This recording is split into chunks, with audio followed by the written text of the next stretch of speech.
say, all right. So my name is Isaiah Thomas, and I'm happy to be accompanied with Miss Destiny People. So first, could you, I guess, just tell me, what you are involved in here at your university? Sure. So my name is Destiny Peoples. I'm the Senior Coordinator of Student Engagement and Leadership here at Troy. I am a Troy grad 2 times. I work with all of our campus organizations here. So I directly advise the University Activities Council, NPHC, and I coordinate some of our study abroad trips for the Student Engagement Office as well. I have my hands in a lot of things here, so if there's any campus events or stuff, I'm always somewhere tucked off in the corner. Okay, thank you for that. I know you had talked about you having like your education route going into hospitality to the transition to education route. So I guess just run me through why you made that switch. Okay, I think that it's not a very obvious hand-in-hand major. Most people will go into education and then find a different area on campus, but for me, my major is hospitality management and my concentration was event management. So I first started working on campus in grad school. Once I finished grad school, I was transitioning over to the student engagement office. So here I work with our student events.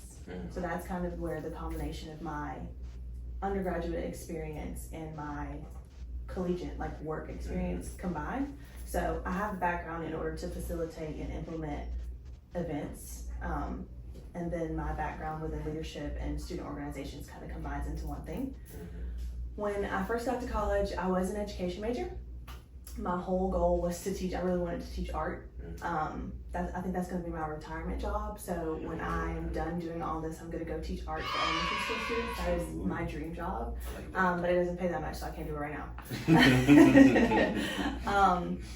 So yeah, with that transition, I think that I have found a way to combine all of my passions, which is education, leading the youth, and event management. So that's how I combine the 3. Well, I appreciate you sharing that. I really do. Okay. That was actually a really cool answer. Thank you. Okay, so I actually know that you're a part of an organization, Zeta Phi Beta Sorority Incorporated. So I actually wanted to I was wondering why did you choose that organization? Okay, that's a great question. My mom is actually in the same sorority as me, so I grew up around Greek life as a child. So on my Saturdays, I was going to step shows and chapter meetings with my mom and things like that. But she always said that I would have the option to choose what I wanted to do. And when she was in college, she said she went to the library and she pulled a book on every single organization. And she sat down and she looked at each principle, each motto, the history of each organization, and that is how she picked her organization. So for me, I always knew that that's exactly what I was going to do. Yes, I was around it, but I always knew that I had the opportunity to make my own decision. And so obviously we don't go to the library anymore. So my freshman year, she sat me down and she's like, okay, I'm gonna leave you in here. I'm gonna let you do your research. And then based off of my morals, my values, and what I see fit, that is how I chose the organization that I did choose. She also always told me that organizations differ by the university that you're at. So the culture of your organization may be completely different than a completely different university. So you never choose based off of colors, based off of strolling, based off of that. That was never an idea for me. I always knew that it would be based off of their principles, their mottos, and those types of things that align with me and my beliefs. So it just so happened to be, of course, the same organization as my mom. I had a bit of a journey with that because they were not active at AUM and they were not active at Troy. So I had a unique journey when it came to that. So I kind of had to wait it out for a little bit. And I'm grateful and extremely grateful that I did wait it out. So I had the opportunity to join in spring of 2022, which, funny story, my mom joined in the spring of 1992, which is exactly 30 years apart. My mom was born on April 30th. I'm born on May 30th. Oh, that's cool. She had me when she was 30 years old. Oh, so we're exactly 30 years apart in all aspects of it. So I do feel like this was the only choice, and it was a great choice. So that is how I ended up in my sorority. Okay, so I guess like a quick follow-up question, like, so you said like, you know, Z5 Beta Sport Incorporated, like they have like their, you know, the principles and models that like align with you. So like, how have those like principles kind of like helped you in your, you know, your like day-to-day, you know, like things that you do on a daily basis? I think it has everything to do with the way that I carry myself. I grew up around these women, so being able to see them walk in and command a room, I think I take that with me everywhere that I go, whether it's in an interview, whether it's in meetings, in these different spaces. As a woman, as a young Black woman in a higher education setting, a lot of times I'm the youngest person at the table that I'm sitting at. So taking those principles with me is kind of what allows me not to have too much of an imposter syndrome, and it reminds me that I'm supposed to be here, I'm supposed to take up space, and there's a certain way that you do that, and that they taught me how to do that. Okay, all right then. I like that. So if leadership was a sport, what sport would you pick? Okay, so I'm gonna be honest, not a sports girl, but I cheered in high school and my whole life. So I feel like cheerleader, leadership, right? Okay. So if leadership was a sport, I would say it would be cheerleading because you have a big diverse group of people. And when you're working in leadership, what are you working with? A big diverse group of people. And there's people that have different leadership styles. There's people that have different positions on the team. There's people that are responsible for different aspects of the team, and they're all there to contribute and work together in order to get to one area, or communicate something to a mass crowd of people. So that is why I would think leadership would be a sport. I like that. I'm curious to know what your opinion on that is. What, being Can anybody be a leader? I think that anybody can be a leader because it's a skill that you can kind of build on. I feel like you're a leader, but you wasn't where you was at the beginning. So you developed your skills and became a better leader, even though you was a leader before. You're better.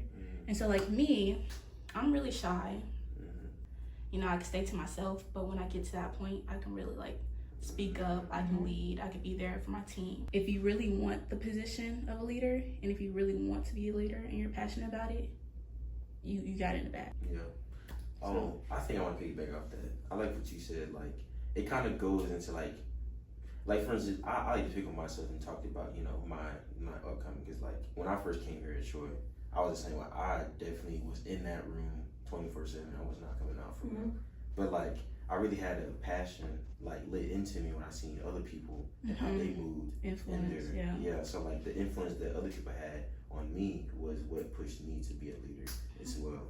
And like, but like, you can have that passion, but like, if you're not putting any work behind it, no actions, that also plays into you being a leader as well. Like, if you're not, like, you can say you want to be better all day, but if you're not doing the necessary steps to get there, and like, you're not gonna get there. Right. You know. I think you guys both answered your question. Oh yeah.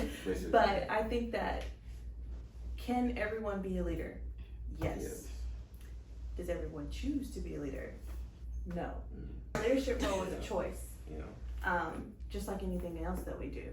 So it takes one person to inspire somebody else to be a leader. It takes one moment in your life for you to get comfortable enough to tap into your leadership skills. Everyone has it. Leadership is a skill. It's something that is taught. It's something that is learned. It's something that is practiced. So until you make that mental conscious decision to say, this is something that I'm passionate about, this is an area that I would like to lead or inspire others into, then it's not gonna happen. You have to tap into it. It's practice. So, can anyone do it? Yes. Are there some people that are not tapping into their potential in life? Absolutely. And I think that's just a part of it. We're surrounded by leaders every day. Now, whether someone decides to pick up the pen and write. Like that. Like that. Yeah, very much so. But first off, I wanted to say thank you so far for giving these great answers to my questions. Really, really good. I got a lot from it so far. Of course. But yeah, so I wanted to give like a wrap up question. So, what advice would you give to someone who wants to step into leadership roles while in college? Someone that wants to step into leadership roles while in college, I would suggest that they prioritize time management. A lot of times people will take on too many leadership roles and not understand the responsibility that comes with them. I'm a big stickler for resume. I call them resume munchers because they just get a bunch of things just to put on the resume, but they're not passionate about it. So one trait that I feel like a good leader should have is passion. So if you're not passionate about the leadership roles that you're taking on, what is the point? Because you're not going to be effective. And if you can't lead others with passion, with dedication, and they need to be able to see that in you. So if I have a leadership role and I'm just here to just get by and I'm just turning in my work, or I'm just saying, okay, we're gonna do this on this day and going about my day. Like I'm not really taking into consideration my team, what they have going on. What does their day look like? How can we attack this goal the best way possible? If I'm not doing those things, I'm not being a good leader. So when you do take on a leadership role, make sure it's something that you're passionate about, making sure it's that's something that others understand that you're passionate about. And make sure that you can get your grades done doing it too, because if you're doing it at the collegiate level, you can't be in a leadership role and not get your schoolwork done. That's the big thing. We'll take that away real fast. So yeah. I appreciate that. You're welcome. All right, so after that interview with Ms. Destiny Peoples, I like how she actually talked about how anybody can be a leader, but the difference is that they have to choose to want to tap into wanting to be a leader. So yeah, that's what I got from it. I thought it was pretty cool. Good little interview though. So I really enjoyed the interview with Miss Destiny Peoples, and what I took from the interview is that there are a lot of leadership styles and different type of leaders, and it's not going to be a one size fits all, and that there is enough room for everyone, because in one room you might be leading and then in the other you might be following.